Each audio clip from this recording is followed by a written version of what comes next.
I'm here with Palak Vani, who is the CEO and founder of something called Curated Goals. And Curated Goals at its heart is an anxiety coaching service. You are really taking someone by the hand and teaching them tools in order to reduce anxiety. Now, the reason I'm doing this in December, because it's the holidays.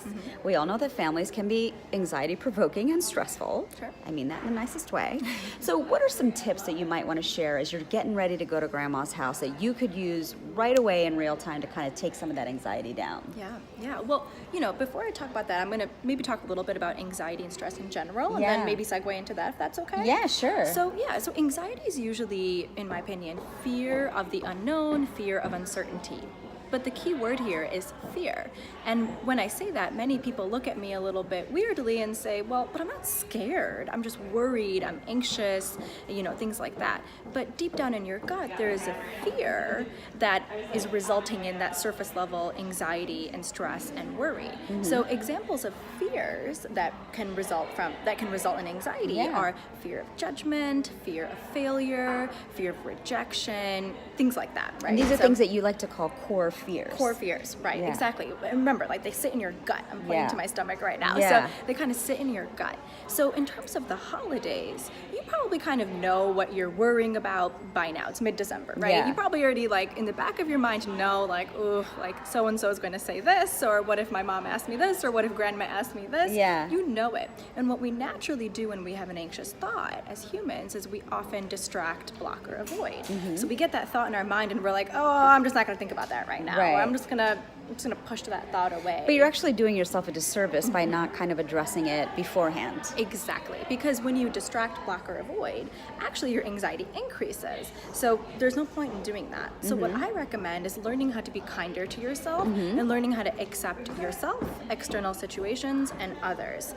You can't really change other people, and there's only so much control you have over external situations, but you can have control over how you talk to yourself and how you think about things, right? I like that piece because so much of it is really just the inner dialogue, right? And whether or not you're being mean to yourself. I remember you saying that. So there's the first bit I think you said is to write it down. If you're worried about mom asking you when you're going to get married or when you're going to have kids, it's not a bad idea to actually write that down. What does what does that do? So write down all the things you're worried about that may happen, and be really honest, because you know some of the most detailed, intricate, she's going to ask me about this day, or whatever it is. Write them all down, and then maybe even write down how it could make you feel. Well, if she asks me that, maybe I'll get stressed and sweaty and scared and nervous, and I'll want to run away and never come back, right? Maybe I'll drink more red wine. Sure, right? Whatever you feel will happen, kind of write down that potential scenario that you're making up in your head. Yeah. And then remember this phrase,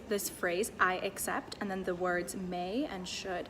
These words and that phrase, they're all very vague, they're general, they're neutral. And when you talk to your anxiety in a neutral way, you can decrease it, because your anxiety wants an answer, it wants a guarantee, it wants a solution. And usually if you have anxiety about something, it does not have an answer or a guarantee or a solution. So that's why you go in circles.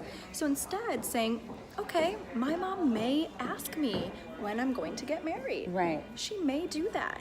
And when you talk to yourself, you kind of shrug it off, and it is what it is kind of mentality, and I'll deal with it when it comes. And your anxiety can start to decrease. I love that though, because in that way you're being just kinder to yourself. And then you'll end up being probably kinder to everybody around you. Exactly, because you're not so tense, you're not so pressured, you're not freaking out about this thing that could potentially happen. You almost kind of prepped yourself, it could happen. And who knows, maybe, the baking will take over and nobody will ask you anything about anything. And I'm glad you brought that up, because a lot of the times anxiety makes us think that something's way worse than it really is going to be. Yeah. And so oftentimes people say to me, well, actually it happened and it wasn't that bad. Right. And so realizing that a lot of the things you're making up are way worse than how it will actually really be. You're probably going to have the feeling of it's not that bad. Awesome. Yeah. Well, I'm sitting here with LadyDrinks member Palak Vani, who has an anxiety coaching service called Curated Goals. And where can people find you? curatedgoals.com is my website. Instagram is Palak Vani. I try to post a lot about my own anxiety and my own experiences with anxiety and stress. I wrote a book all about that. Yes, it's called Vulnerable. I have a signed Yeah, copy. Yeah, and so you can find me on Instagram, my website. Really, I'm pretty easily accessible. I try to do that because I really want to help eliminate the stigma. Yeah.